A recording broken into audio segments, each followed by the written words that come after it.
فاكرين لما قلنا في الأول إن القضية الفلسطينية هتتحل على أرض مصر؟ فاكرين لما قلنا لما مصر تحل أو توقف الحرب في غزة هتكون سبب لفتح أبواب الاقتصاد المصري على مصراعيه، وهتكون وش خير على مصر، لأن احنا نصرنا إخواتنا الفلسطينيين في قضيتهم.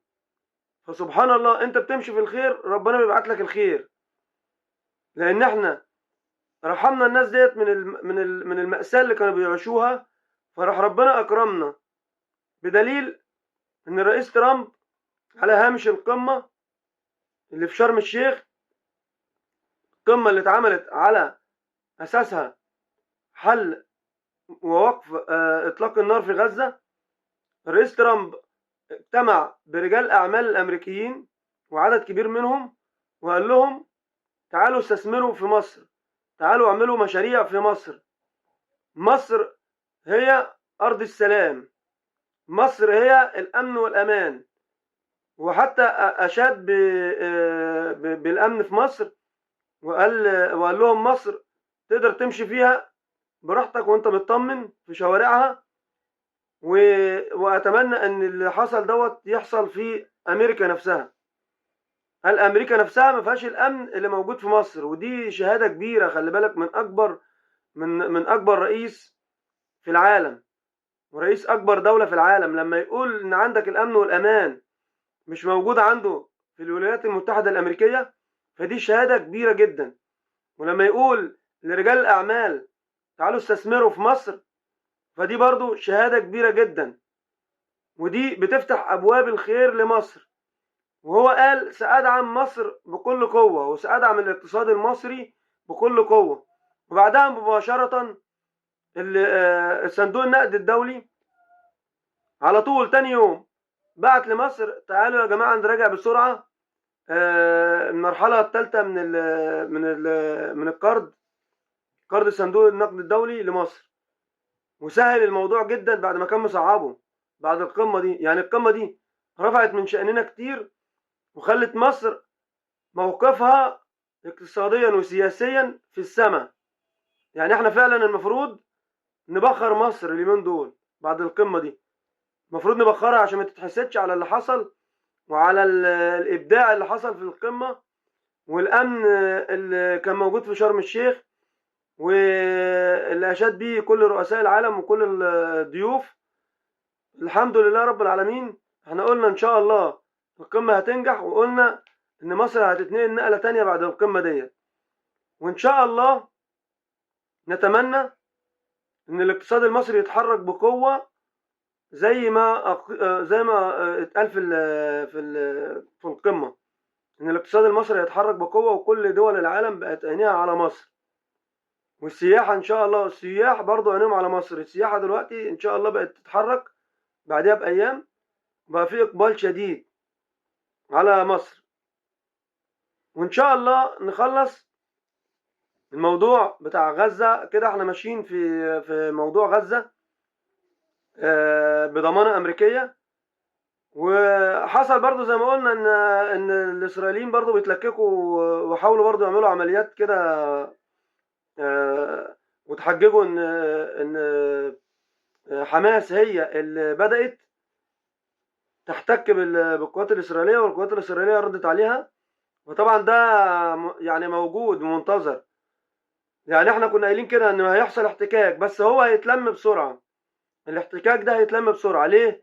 لأن في دول العالم متدخلة في الموضوع، أمريكا وماضيين على اتفاقية إن محدش يخترق وقف إطلاق النار، وهيتم تحقيق في الموضوع. أي حد من الطرفين يعني هيخالف الاتفاقات دي هيحاسب. وفي مراقبة على الموضوع دوت من مجلس الأمن ومن القوات الدولية اللي هتحضر وهتدخل أرض غزة عشان تراقب الموضوع دوت. يعني هو هيحصل احتكاك بس هيتلم بسرعة، لأن في مراقبة على الطرفين. أي احتكاك من الطرفين هيتسجل على طول، وهيتحاسب الطرف اللي يخترق الهدنة أو هيخترق إيقاف وقف إطلاق النار. وطبعا إسرائيل اتحججت بإن بعد ما استلموا طبعا الأسرى بتوعهم الأحياء، واستلموا 4 جثث من الأسرى الأموات القتلى يعني، فتحججوا قال لك احنا عاوزين باقي القتلى عشان الموضوع كده مش هينفع، الاتفاقية دي مش هتنفع من غير ما ناخد جميع القتلى اللي هم عددهم 28. فمصر بعتت قوات فنية، قوات متخصصة في البحث عن القتلى تحت الأنقاض يعني، على أساس ما يبقاش في أي حجة للجانب الإسرائيلي إن هو يتحجج ويقاوم الحرب تاني. يبقى احنا كده ما عملناش حاجة، هنرجع لخانة الصفر، نرجع للبداية بقى، نبدأ الحرب من جديد. لا، احنا بقى بعتنا قوات فنية متخصصة في ذلك عشان تحاول تطلع القتلى من تحت الأنقاض، وما يبقاش في أي حجة على إن إسرائيل تبدأ الحرب تاني، لأن نتنياهو عايز الحرب تستمر عشان ما يتحاسبش، عشان نتنياهو لو الحرب ما استمرتش هيتحاسب. هو عاوز يعمل أي حاجة على أساس يلاقي حجة عشان يبدأ الحرب تاني. طب هو خد الأحياء، احنا قلنا إن هو هياخد الرهائن الأحياء، ممكن يدك غزة عشان برضه هيتحجج بإيه؟ بإن أنا ما استلمتش الرهائن الأموات القتل. وفي حجة تانية، بعد ما يستلم القتلى هيحاول يعمل حجة على يدخل غزة تاني ويحارب، إن هو عاوز حماس تسلم السلاح، وحماس مش هتسلم السلاح، برضه ليها حلول تانية. يعني أي حجة إسرائيل عاوزة تعملها عشان تدخل تحارب تاني، فالاتفاقية بتقول إن إحنا الطلبات بتاعتكم خلاص احنا هنحلها بحل وسط، ننزع السلاح من غزة هننزعه من غزة بس بعيدا عن القوات الإسرائيلية. حماس ما تشتركش في حكم غزة، هنخليها ما تشتركش في حكم غزة. بس طبعا إسرائيل مش هي اللي هتتدخل، هيبقى في حل، يبقى في المجموعة المشتركة في حل المشكلة اللي هو من جميع الدول العربية وبعض الدول الأوروبية، هي اللي هتدخل تحل، مش إسرائيل، لأن إسرائيل أي حاجة هتدخل تدك على طول، ما عندهاش حل سياسي. فاحنا بنخليهم إن هم أي حاجة هيتحججوا بيها احنا هنحلها. عايزين حماس تسلم السلاح، هنسلم السلاح أو هنجمد السلاح، بس من خلال مين؟ من خلال مصر وأمريكا وقطر وتركيا، اللي هم ال4 دول اللي مشتركين في حل المشكلة، اللي هم أساسا هم اللي يعني قدموا الحلول. طبعا إسرائيل مش عاجبها الكلام ده، فكل ما تعمل حجة تحجج بحاجة احنا واقفين لها بالمرصاد. انتوا عايزين ايه؟ عاوزين الرهائن القتلى هنجيبهم، عايزين حماس تسلم السلاح هتسلمه، بس هتسلمه لمصر مش هتسلمه لإسرائيل. عايزين حماس ما تشتركش في أي حكم في غزة، هيحصل، بس بناء على ايه؟ عن مصر برضه، زي ما مصر بدأت تحلها هتحلها للآخر، مش هنديكم فرصة انكم تدخلوا وتبدأوا حرب جديدة. هو ده النهج اللي ماشيين عليه دلوقتي، مش هنفتح اي ثغرة ان هم يدخلوا منها ويتحججوا ويبدأوا الحرب تاني، واحنا ما صدقنا ان احنا انهينا الحرب، وان حشنا مأساة كانت حاصلة في غزة بقالها اكتر من 2 سنين، ورحمنا الناس ديت المظلومة والمكبوتة، الناس اللي هي بتموت من الحرب وبتموت من الجوع وبتموت من عاوزين يهجروهم وينقلوهم من هنا من الشمال للجنوب، من الجنوب للشمال. لما الناس ديت تعبت واستوت، الناس دي تعبت واستوت، لازم يبقى في حل سياسي ودبلوماسي نكمل بيه وقف اطلاق النار، ما نديش حجة على ان هم يبدأوا الضرب تاني او يبدأوا الحرب تاني. لازم يبقى في حلول، واي حجة يحاولوا يتحججوها او ثغرة عشان يدخلوا منها ويتحججوا ويبدأوا الحرب، احنا هنقفلها لهم، احنا لهم بالمرصاد، احنا لإسرائيل بالمرصاد، مش هيلاقوا اي حجة يتحججوا بيها تاني. خلاص باب الحجج اتقفل، باب الحجج اتقفل خلاص، فهم مش هيلاقوا اي حجة تاني يتحججوا بيها. المشكلة بقى ان هم لما طبعا دخلوا على لما استلموا الاربع جثث، عشان اعرفك بس ان هم بيدوروا على اي حجة عشان يدخلوا بيها ويبدأوا الحرب تاني، عشان نتنياهو لو الحرب وقفت هيتحاكم يا جماعة. نتنياهو هيتحاكم لو الحرب وقفت. الاسرائيليين مش هيسيبوه. الاسرائيليين ما هيصدقوا، يقولوا له انت خسرتنا اقتصاديا وخسرتنا برضه، في عساكر وظباط ماتوا كتير من عندهم بسبب الموضوع دوت. يعني انت دخلت تجيب 150، دخلت تجيب 300 واحد، موتت يجي 2000 ضابط وعسكري، انت كده خربتها زياده. فهيتحاكم مجرد ما الحرب هتقف. هو كده اسرائيل خسرت كل شيء.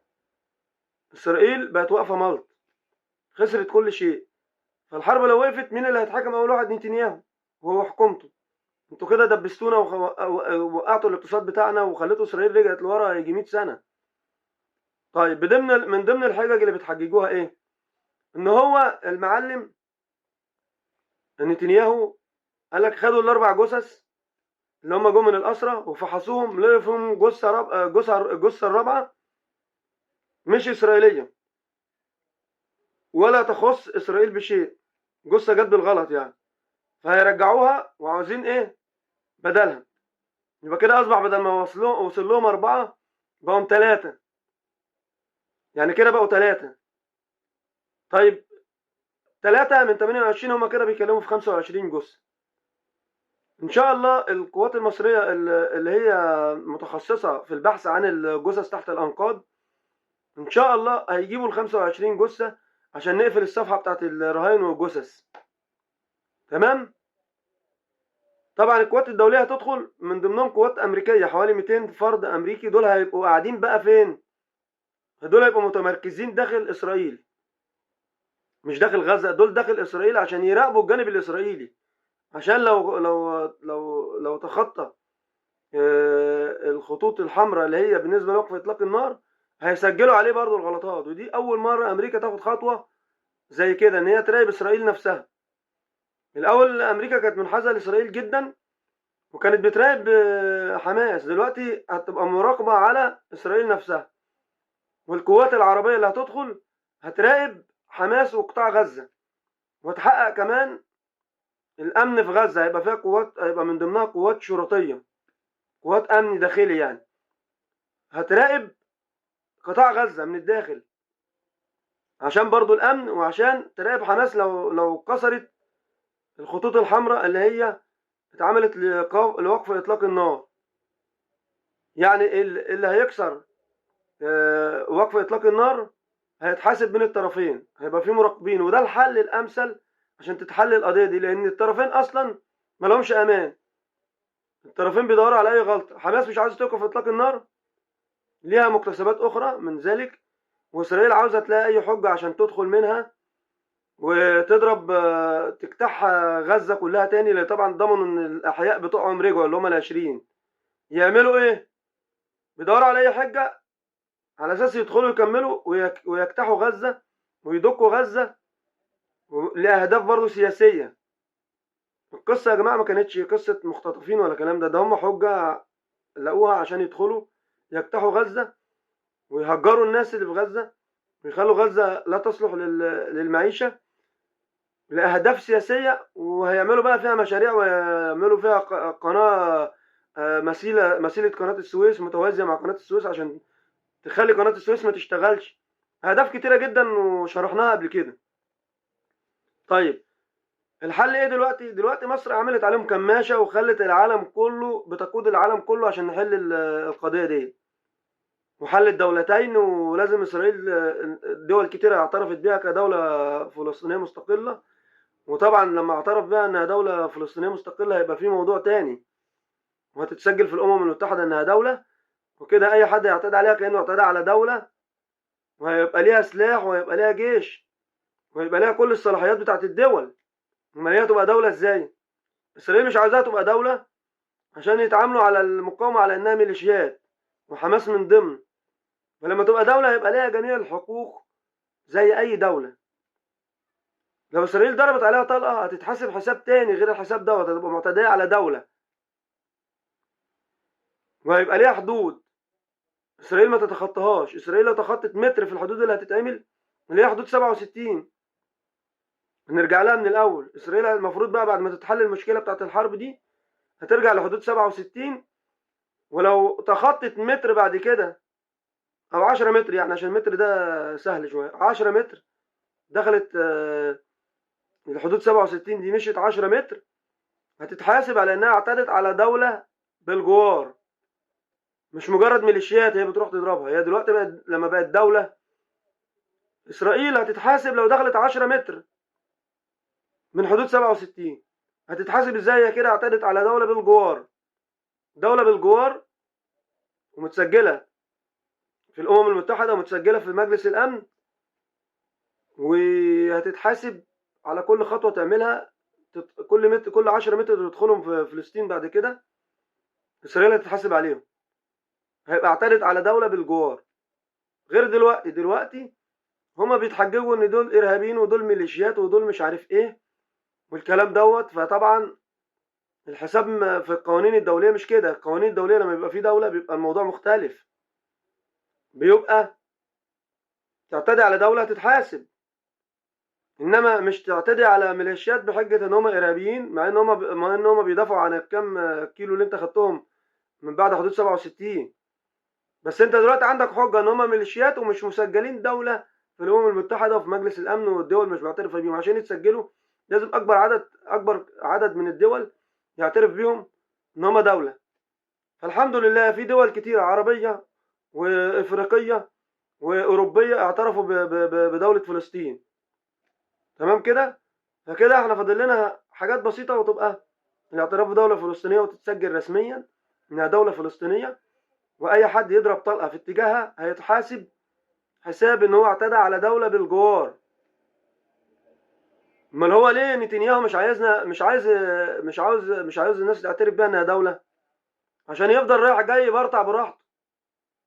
انما لما يعترفوا بيها انها دولة هيبقى لها كل الصلاحيات بتاعت الدول الرسمية، ويبقى ليها مقعد في مجلس الامن، مقعد رسمي ودائم زي اي دولة.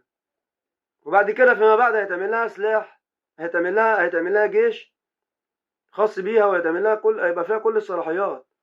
زي ما اسرائيل كده. هي اسرائيل كانت ايه؟ اسرائيل كانت برضو جماعة جاية من اوروبا، زعتوهم من اوروبا وجم قعدوا في حتة ارض، وبعد كده كونوا جيش وكونوا دولة.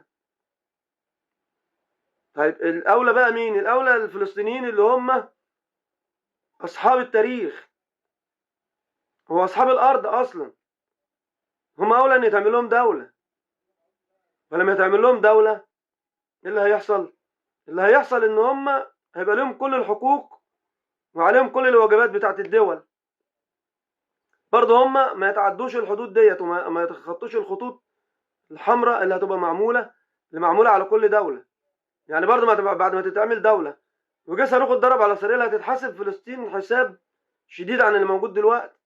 انت كده هتتعامل مع دولة رسمية، هتحاسبها حساب رسمي بالقانون الدولي هيتطبق عليها. مش هيجي اي جماعة تضرب صاروخ كده على اسرائيل ولا على اي دولة جوار وهتتساب زي دلوقتي. دلوقتي هما بيتحسبوا جماعات. هما اي نعم مقاومة وبيدافعوا عن ارضهم، بس في كذا مجموعة جوه، مش مجموعة واحدة، فيهم اللي وطني وفيهم اللي خاين. فطبعا لما تبقى دولة هيبقى ليها جيش بيحكمها، وهيبقى ليها عندها الأمن الداخلي قوي زي أي دولة.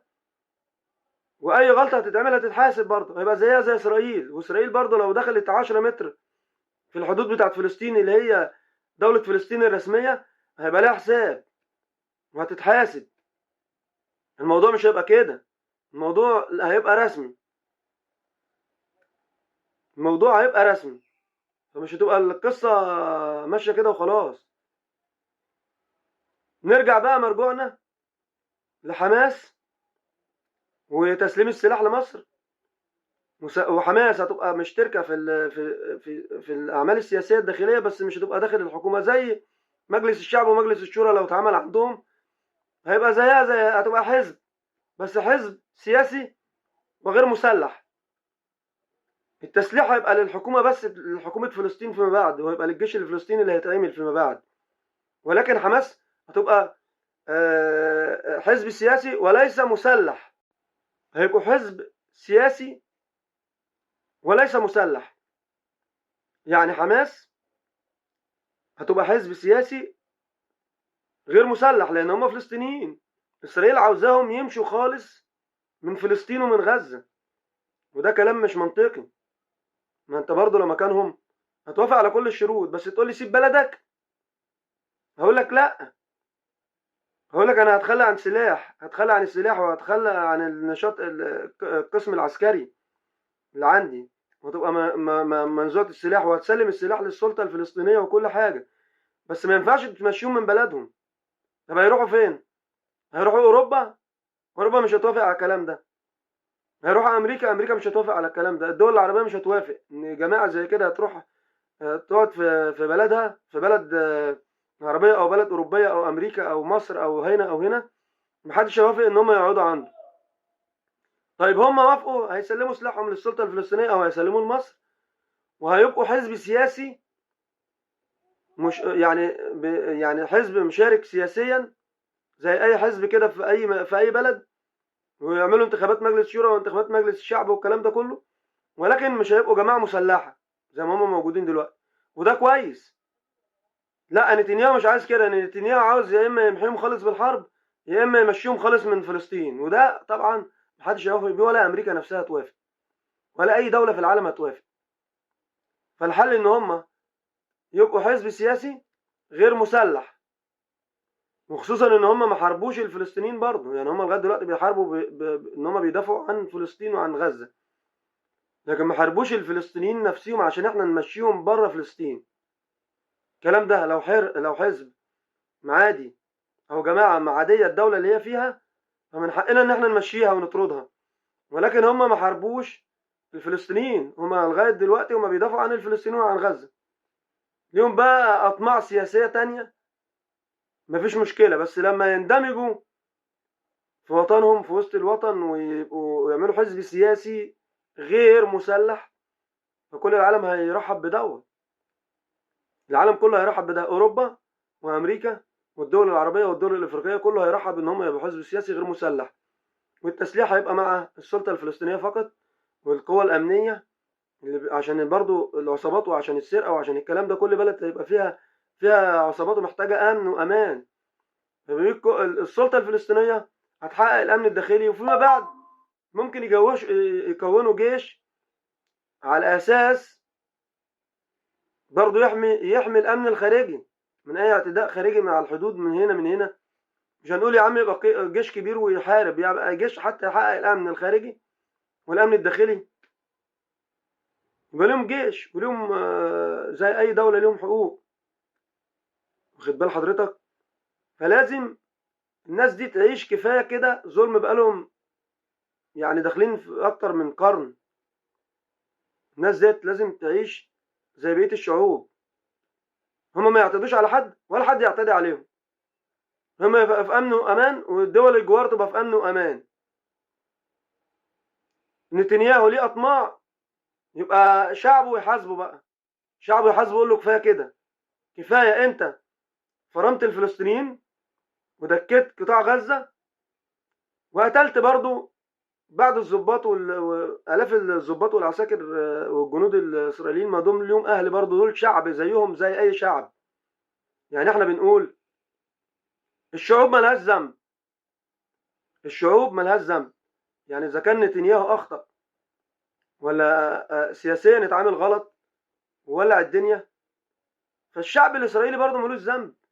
فيهم ناس مدنيين مالهمش ذنب، وفيهم ناس طيبين برضه. يعني احنا برضه عشان خلي بالك، بص، يعني دايما كل اللي بيتكلم بيقول لك اسرائيل واليهود والصهاينه، ونسيوا حاجه مهمه جدا، ان الشعب الاسرائيلي ده في ناس طيبين جدا، هما ناس يهود بالفطره، ناس يهود طلعوا لقوا نفسهم، طلعوا لقوا اهلهم ناس يهود بالفطره، فيهم ناس يهود متدينين ومسالمين وما بيعتدوش على حد وعاوزين يعيشوا في سلام.